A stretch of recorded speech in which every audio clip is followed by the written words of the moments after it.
Asik menunggu pagi, terlihatlah seorang pemuda dengan langkah yang begitu pasti dengan tubuhnya yang kekar menuju rumah Nyi Jompong. Tapi Nyi Jompong berpura-pura tidak menyadari akan kedatangan pemuda itu. Dia terus saja menunggu pagi. Nyai, anjeun parantos ngajadikeun hati kaula.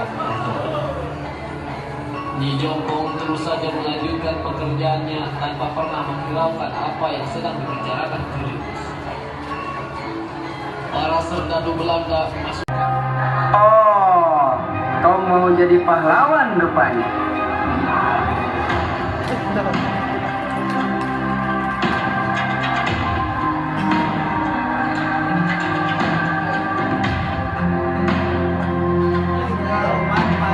Sepi di tempat, waktu, dan situasi yang tidak diduga.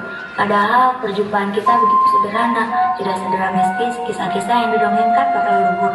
Maka aku bersedia menjadi istrimu, Raden, dan menjalani hidup bersamamu dengan berbahagia. Terima kasih Sri, sudah bersedia. Kalau begitu, mari kita pulang. Raden, kau tunggu di sini dulu ya. Mangga Sri. Setelah seharian bersama, mengajak Raden menikmati matahari terbenam di Tanjung. Sri mengeluarkan bekal yang ia bawa. Silakan dimakan, Raden. Terima kasih Nyai. Panggil saja aku Sri. Baiklah, Kalau boleh tahu apa yang membawamu ke sini? ceritanya panjang Sri.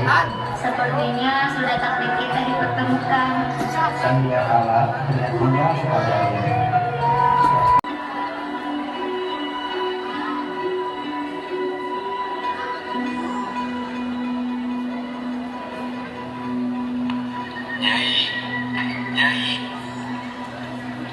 Kak, aya naon, Kak?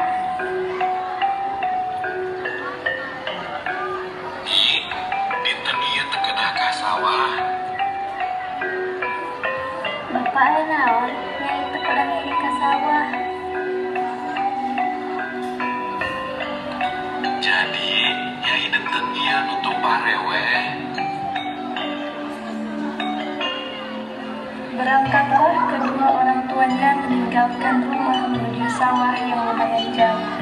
Sedangkan Nyi Jompong mulai mempersiapkan pekerjaannya.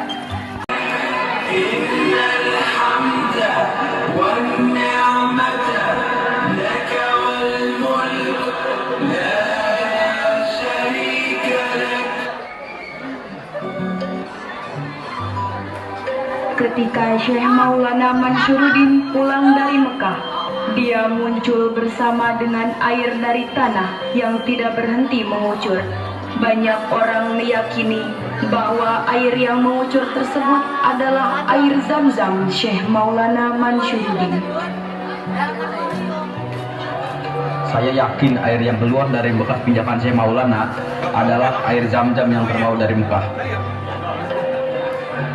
Itu benar, saya juga yakin akan hal itu. Syekh Maulana Mansyuruddin kemudian bermunajat kepada Allah Subhanahu wa Ta'ala dengan salat 2 rakaat. Sami Allahu liman hamidah. Allahu Akbar. Allahu Akbar. Allahu Akbar. Allahu Akbar.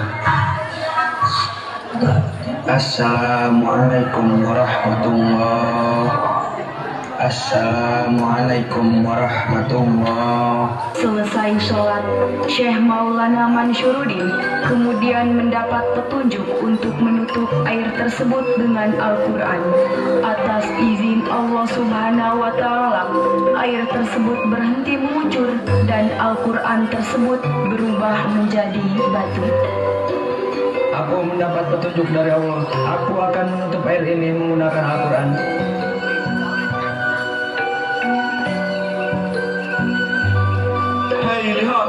Semuanya menyimpulkan bahwa yang melakukan pembunuhan itu adalah orang Belanda karena hanya mereka yang memiliki senapan pada saat itu. Selang beberapa waktu kemudian datanglah seorang laki-laki berkuda dengan beberapa pengawalnya yang tidak lain adalah Tuan Besar Belanda. Hai penduduk kampung, aku tahu di sini ada seorang wanita yang cantik gurita. Semua penduduk tidak ada yang menyambut, mereka hanya melirik kepada Nyi Jompong yang saat ini. Gadis-gadis desa yang sebenarnya merasa iri dengan kecantikan Nyi Jompong. Apalagi pagi itu sinar mentari seakan mengerti dengan kecantikannya. Kain bermotif batik yang dikenakannya dengan senyuman yang khas membuat setiap pemuda yang melihatnya terpukau. Mentari mulai meninggi, Nyi Jompong dan para gadis desa lainnya mulai kembali ke rumahnya masing-masing. Nyai. Kah, aya priuk naon, Pak? Nyai dinten ieu nyai teu kedah ka sawah.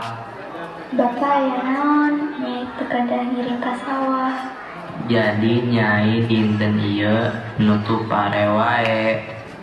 Berangkatlah kedua orang tuanya meninggalkan rumah menuju sawah yang lumayan jauh. Sedangkan Nyi Jompong mulai mempersiapkan pekerjaannya. Lesung yang panjang dengan padi yang terlihat kuning mengkilap, mulai dia tumbuk dengan irama sebuah nyanyian cincang keling. Dengan begitu merdu mendayu-dayu tersiarlah sebuah warta, seorang pemuda telah meninggal dengan lubang peluru di kepalanya. Semua penduduk desa menyadari bahwa yang terbunuh adalah Ciriwis.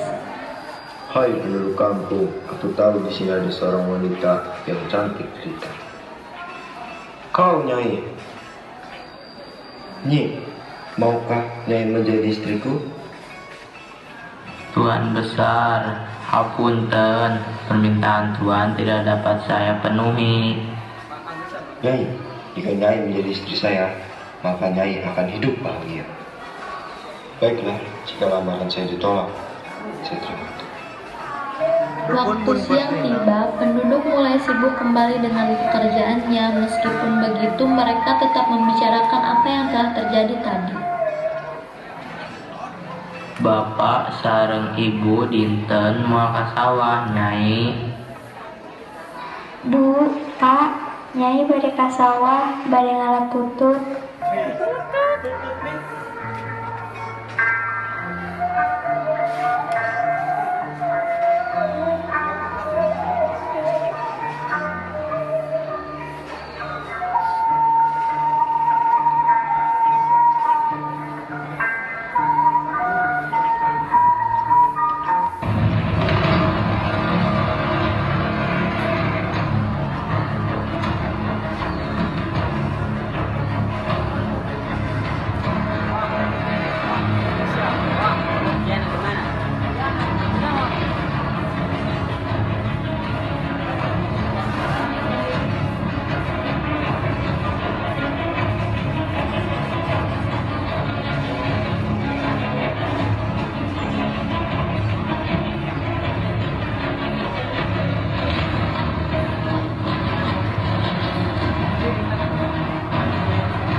Akhirnya Nyi Jompong tersudut pada sebuah jurang yang curam. Dia pun menjatuhkan diri ke jurang hingga 3 kali benturan yang mengakibatkan Nyi Jompong tewas dengan bagian tubuhnya yang terpisah-pisah. Kematian Nyi Jompong menjadi sebuah pelajaran bahwa seorang gadis haruslah menjaga kehormatan dirinya dan keluarganya, karena kehormatan tidak bisa diperjualbelikan. Lebih baik mati untuk mempertahankan kehormatan daripada hidup dalam kenistaan.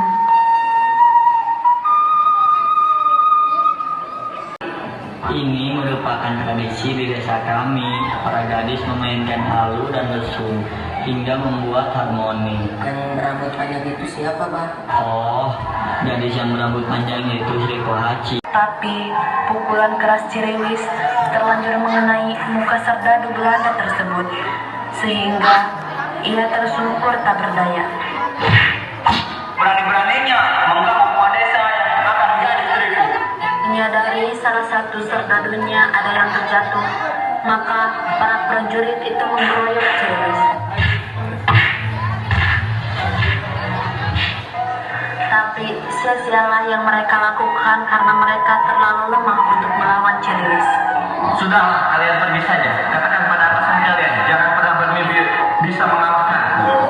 Akhirnya mereka pergi meninggalkan kampung tersebut. bersama kami. Iya tentu, kami akan sangat senang jika Raden mau belajar bersama kami.